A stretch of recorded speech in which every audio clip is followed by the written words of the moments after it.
నా కోడలికి అమ్మవారు పోసింది. అమ్మవారు పోసిందా? అవును పంతులు గారు. ఉన్న పళంగా ఎందుకిలా జరిగిందో అర్థం కావడం లేదు. ఇలా జరగడానికి ఏదో కారణం లేకుండా పోదమ్మా.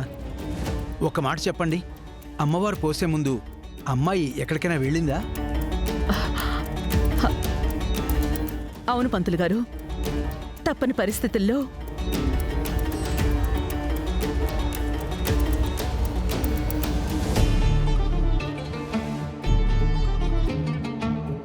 అవునా? ఆ రాత్రివేళ అమ్మవారున్న అటువంటి చోటికి వెళ్ళడమే కరెక్ట్ కాదమ్మా.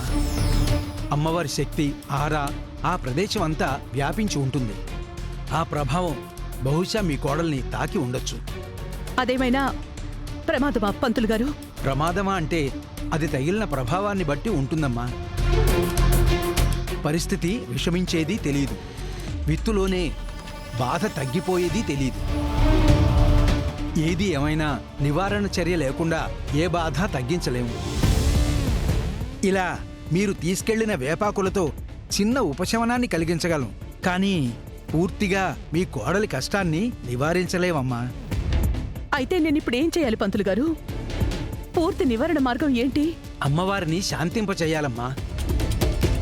ఇంట్లోని ఎవరో ఒకరు దీక్షగా అమ్మవారిని కొలుస్తూ గండజ్యోతిని నెత్తిన మోస్తూ అమ్మవారికి బోనాన్ని నైవేద్యంగా సమర్పించాలి. అలా చేస్తే నా కోడలికి నయం అయిపోతుందా పంతులు గారు? తప్పకుండా తగ్గిపోతుందమ్మా. అయితే మీరు చెప్పినట్టే చేస్తాను. నా కోడలు మళ్ళీ మామూలుగా అయితే నాకదే చాలు పంతులు గారు. కానీ అమ్మా, అది చాలా కఠినమైన దీక్షమ్మా. పర్వాలేదు పంతులు గారు. నాకు నా కోడలు బాగవ్వడం కావాలి. ఆ కష్టం ఎంత కఠినమైనా సరే నేను భరిస్తాను. సరే ఆనంద్ గారు, అయితే అఖండ జ్యోతిని ఇంటి నుంచి వెలిగించుకుని చెప్పులు లేకుండా కాలి నడకన అమ్మవారి ఆలయానికి వెళ్ళి నెత్తిన ఉన్న అఖండ జ్యోతిని బోనంతో సహా ఆ తల్లి ముందు సమర్పించాలి. ఒక్కసారి నెత్తిన పెట్టిన అఖండ జ్యోతి బోనం కుండ ఎట్టి పరిస్థితుల్లోనూ నేలను తాకనివ్వకుండా, జ్యోతిని ఆరనివ్వకుండా జాగ్రత్త పడాలి. ఏ ఒక్కచోటైనా వెనక్కి తిరిగినా, బోనం కుండ నేల జారినా దీక్ష భంగమవుతుంది. అప్పుడు ఉన్న ప్రభావం మరింత రెట్టింపయ్యే ప్రమాదం ఉందమ్మా. కాబట్టి చాలా జాగ్రత్తగా అడుగులు వేయాల్సి ఉంటుంది. అలాగే పంతులు గారు, మీరు చెప్పినట్టే చేస్తాను. విజయోస్తు. ఉమ్.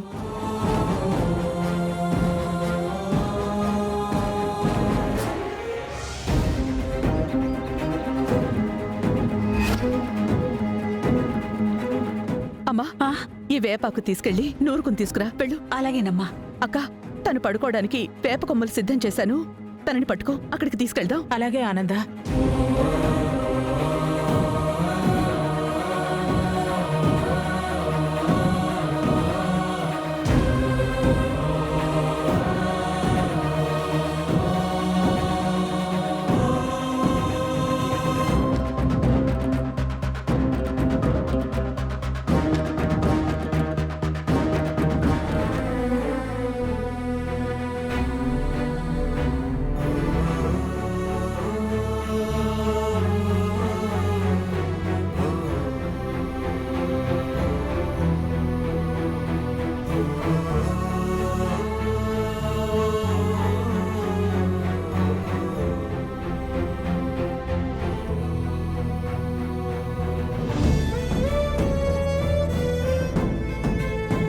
పెద్దోడా, కాస్త ఆ స్టూల్ ఇలా వేయరా. అలాగే.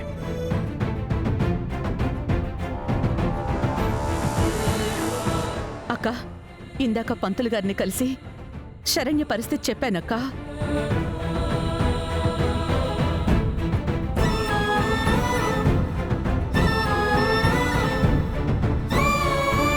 అమ్మవారిని శాంతింపచేయాలి. గండజ్యోతిని నెత్తిన మోస్తూ అమ్మవారికి బోనాన్ని నైవేద్యంగా సమర్పించాలి.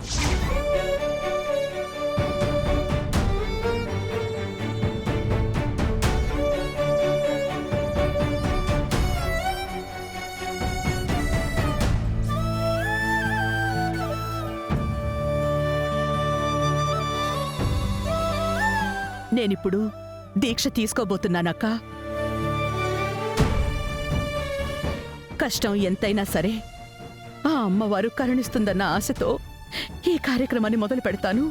అలాగే ఆనంద, నీ దీక్షకు మేమంతా వెంటుంటాం. శరణ్యకి బాధ వెంటనే తగ్గిపోవాలి.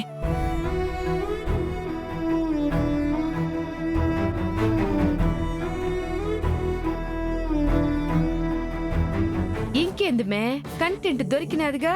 ఏదో ఒక పనికిరాని ప్లాన్ చెప్తావుగా, చెప్పు. ఆడియన్స్ వెయిటింగ్ అక్కడ. ఇక్కడ కాదు, పద. ఓ, వేరే బ్లాక్ లో చెప్తావా? పద పద. అమ్మ ప్రీతి, నేను దీక్ష చేస్తున్నప్పుడు నువ్వు శరణ్య కాస్త తోడుగా ఉండమ్మా. అలాగే అత్తయ్య గారు.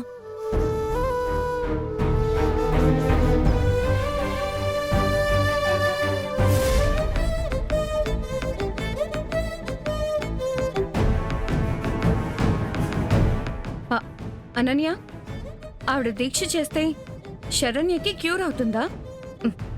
అమ్మోరు పోస్తే ఆ తల్లే నయం చేస్తుంది. అందులోనూ ఆనంద భైరవ దీక్షలో అడుగు పెట్టినదంటే ఆ నిష్ఠతకి అమ్మోరే ప్రత్యక్షమవుతది. అట్లాంటిది శరణ్య మామూలు మనిషి కాలేదా? కాదు, కాలేదు. అక్కడ దీక్ష చేసేది ఆనంద భైరవమ్మే. ఆవిడ చేసే దీక్ష అమ్మవారికి చేరాలి కదా. ఆవిడ చేస్తే చేరకుండా ఎలా ఉంటుంది? మనం ఆ దీక్షని భగ్నం చేస్తాం కాబట్టి. అమ్మే, ఏంది అమ్మోరితో ఆటలా? తిరగబడితే దేవుడా అని తలుచుకునే దానికి కూడా అవకాశం ఉండదమ్మీ. అమ్మా, కంటెంట్ ని మనకి ఫ్లెక్సిబుల్ గా మార్చుకోవాలి. ఆ పరీక్షలో ఆవిడ విజయం సాధిస్తుందో ఓడిపోతుందో అది ఆమె భక్తికి సంబంధించిన విషయం. మనం ఆవిడకి ఎదురైన పరీక్షలో కేవలం కఠినమైన ప్రశ్నలాంటోళ్ళం, అంతే. నువ్వు కాన్సెప్ట్ ని ఎలా వర్ణించినా అది నాకు అనవసరం. నాకు ఆ శరణ్య అడ్డు తొలగిపోవాలి. ఇవాళ మంచం పట్టిన దాన్ని ఇలాగే శ్మశానానికి సాగనంపాలి. తదాస్తు.